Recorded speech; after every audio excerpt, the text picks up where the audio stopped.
ഈ വർഷത്തെ ഹജ്ജ് തീർത്ഥാടനത്തിന് കോഴിക്കോട് നിന്നുള്ള തീർത്ഥാടകരിൽ 516 പേർക്ക് കണ്ണൂരിൽ നിന്ന് പോകാനുള്ള സൗകര്യം ഒരുക്കിയിട്ടുണ്ടെന്ന് ഹജ്ജ് കമ്മിറ്റി ചെയർമാനും BJP ദേശീയ ഉപാധ്യക്ഷനുമായ AP അബ്ദുള്ളക്കുട്ടി കണ്ണൂരിൽ വാർത്താസമ്മേളനത്തിൽ അറിയിച്ചു. കണ്ണൂരിനെ അപേക്ഷിച്ച് കോഴിക്കോട് നിന്നുള്ള യാത്രാ ചിലവ് കൂടുതലാണെന്ന പരാതി പരിഗണിച്ചാണ് ഇത്തരത്തിലൊരു മാറ്റം വരുത്തുന്നതിന് കേന്ദ്ര ഗവൺമെന്റ് അനുമതി നൽകിയതെന്നും അദ്ദേഹം പറഞ്ഞു. 3000-ഓളം അപേക്ഷകൾ ഇത്തരത്തിൽ ലഭിച്ചിട്ടുണ്ട്. നറുക്കെടുപ്പിലൂടെ ഇത് പരിഗണിക്കുമെന്നും AP അബ്ദുള്ളക്കുട്ടി കൂട്ടിച്ചേർത്തു. ഈ വർഷത്തെ ഹജ്ജ് എംബാർക്കേഷൻ പോയിന്റുകൾ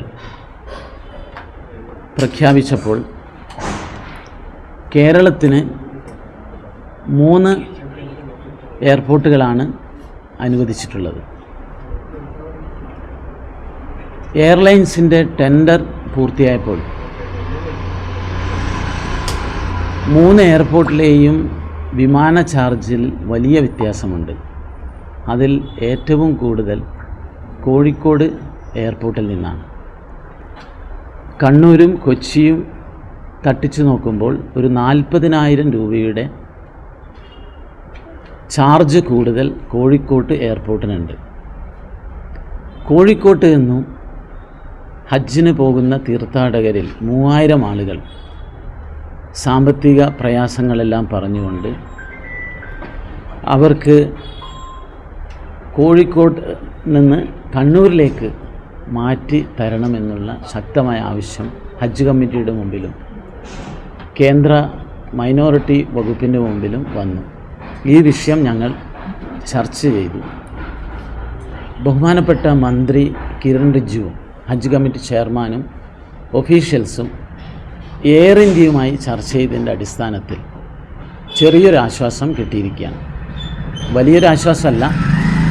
അവർ പറയുന്നത് നമുക്ക് ഇത് സ്പെഷ്യൽ എയർക്രാഫ്റ്റുകളൊക്കെ തയ്യാറായി കഴിഞ്ഞു, അതുകൊണ്ട് ഈ ചാർജിൽ വ്യത്യാസം വരുത്താൻ ബുദ്ധിമുട്ടുണ്ട് എന്നാണ് അവർ പറയുന്നത്. അവസാനം ഗവൺമെൻറ്റിൻ്റെ നിർബന്ധത്തിന് വഴങ്ങിക്കൊണ്ട് കോഴിക്കോട്ട് നിന്നും 516 തീർത്ഥാടകരെ കണ്ണൂരിലേക്ക് മാറ്റാൻ തീരുമാനിച്ചിരിക്കുകയാണ്. ഏകദേശം 3 എയർക്രാഫ്റ്റ് വരും. 516 ആളുകൾ എന്ന് പറയുമ്പോൾ ഞങ്ങളുടെ മുമ്പിലുള്ള ബുദ്ധിമുട്ട് 3000-ഓളം തീർത്ഥാടകർ എയർപോർട്ട് മാറ്റണമെന്നുള്ള അപേക്ഷ വന്നിട്ടുണ്ട്. ഏതായാലും കൂടുതൽ അപേക്ഷ വരികയാണെങ്കിൽ സാധാരണ നമ്മൾ തീർത്ഥാടകരെ തിരഞ്ഞെടുക്കുന്നത് പോലെ നറുക്കെടുപ്പിലൂടെ തിരഞ്ഞെടുക്കേണ്ടി വരും എന്നുള്ള ഒരു കാര്യമാണ് എനിക്ക് അറിയിക്കാനുള്ളത്. കോഴിക്കോട്ട് നിന്ന് 516 തീർത്ഥാടകരെ കണ്ണൂരിലേക്ക് മാറ്റാൻ സാധിക്കും.